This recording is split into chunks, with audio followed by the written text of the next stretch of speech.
गहरे जंगलों और ऊंचे पहाड़ों के बीच बसा था। काली घाटी एक पुराना रहस्यमय गांव। यहाँ के लोग भोले भाले थे, लेकिन उनकी आंखों में अनजाना डर था। यह डर था भेड़िया का, एक ऐसी जीव जो हर पूर्णिमा की रात गांव के किसी न किसी व्यक्ति को अपना शिकार बना लेता। लोग कहते थे कि यह कोई साधारण भेड़िया नहीं था, यह श्रापित आत्मा की एक इंसान जो एक पुरानी गलती के कारण भयानक रूप में तब्दील हो गया था। लेकिन इस रहस्य से पर्दा उठाना किसी ने भी अपनी जिंदगी से ज्यादा जरूरी नहीं समझा। अर्जुन 21 साल का एक जिज्ञासु युवक था। अपने दोस्त रवि के साथ गांव के बाहर बने जंगल के पास बैठा था। रवि कहा, क्या तुम्हें नहीं लगता कि यह सब सिर्फ एक कहानी है? रवि ने चारों ओर देखा, धीमे स्वर में बोला, नहीं अर्जुन, यह कोई कहानी नहीं। तुमने पिछले साल सुना था ना, विजय काका अचानक गायब हो गए थे और फिर उनकी लाश खेतों में मिली थी और चिथरे चिथरे कर दिए थे। अर्जुन ने हंसते हुए कहा, शायद किसी जंगली जानवर ने किया। गांव वालों का कहना था कि जब उनका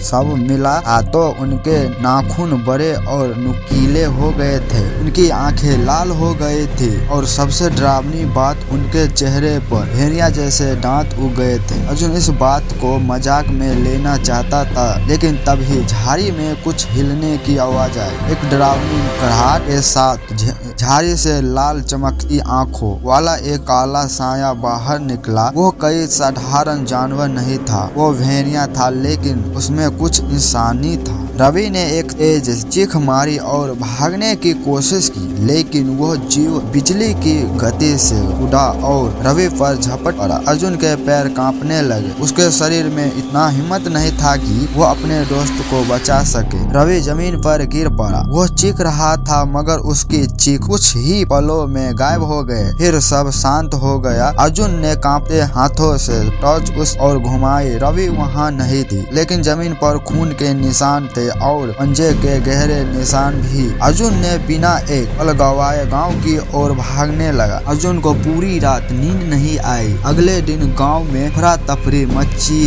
हुई थी। अर्जुन सच बताने वाला ही था कि गांव के बुजुर्ग पंडित दामोदर वहां आ गए। अर्जुन, क्या तुमने कुछ देखा? उनकी गहरी आवाज में कुछ छिपा हुआ था। हाँ, वह भेड़िया रवि को ले गया। पंडित दामोदर ने गहरी सांस ली और बोले, अब वक्त आ गया है कि तुम सबको सच्चाई पता चले। गांव के सभी लोग मंदिर के पास इकट्ठा हुए। पंडित दामोदर ने कहा, यह साधारण भेड़िया नहीं है, यह श्राप है। और यह श्राप तब शुरू हुआ जब रुद्र ने नागेश्वर मंदिर का नियम तोड़ा था। अर्जुन ने पूछा, रुद्र कौन है? एक महिला ने बोला, रुद्र गांव का सबसे बहादुर युवक था, लेकिन उसने मंदिर में जाने की गलती की। वहाँ एक प्राचीन मूर्ति थी जिसे छूना मना था, मगर रुद्र ने उस मूर्ति को छू लिया और तब से वह बदल गया है। पहले उसकी आंख लाल हो गई, फिर उसकी त्वचा सख्त होने लगी और फिर पूर्णिमा की रात वह इंसान से भेड़िया बन गया। अब से हर पूर्णिमा की रात वह भेड़िया गांव के किसी न किसी को मार डालता है। अर्जुन के रोंगटे खड़े हो गए। मतलब रवि भी? पंडित दामोदर ने धीरे से सिर झुका दिया। आज रात पूर्णिमा है, अगर रवि जिंदा होगा तो वह इंसान नहीं होगा। अर्जुन ठान लिया कि वह इस रहस्य को सुलझाएगा। रात होते ही वह मंदिर की ओर चल पड़ा। पूरा जंगल अंधेरा में डूबा हुआ था। हल्की हल्की हवा चल रही थी, जिससे सूखी की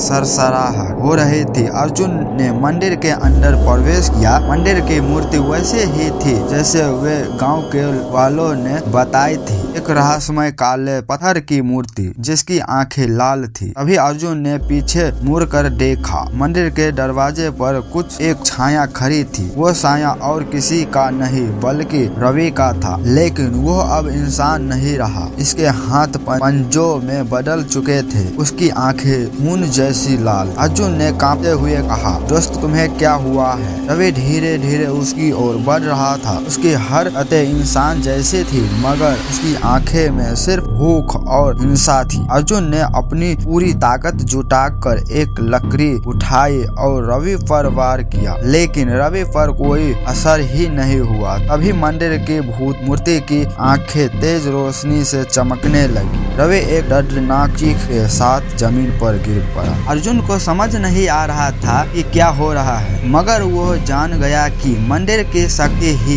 इस श्राप का अंत कर सकती है। अर्जुन ने किसी तरह मंदिर के अंदर बनी और प्राचीन पांडुलिपि को पढ़ा और जाना कि इस श्राप को सिर्फ एक विशेष अनुष्ठान से रोका जा सकता है। लेकिन अब तक बहुत देर हो चुकी थी। रवि का शरीर हिलना बंद हो गया, उसकी आंखें शांत हो चुकी थी। अर्जुन ने राहत की सांस ली, लेकिन तभी झाड़ी से सिर्फ वही डरावनी गड़गड़ाहट आई। क्या अर्जुन इस श्राप को खत्म कर पाएगा या सिर्फ काली घाटी गांव हमेशा के लिए इस भयानक त्रासदी में डूबा जाएगा? इस वीडियो का दूसरा एपिसोड होना तो कमेंट कर दो दूसरा एपिसोड।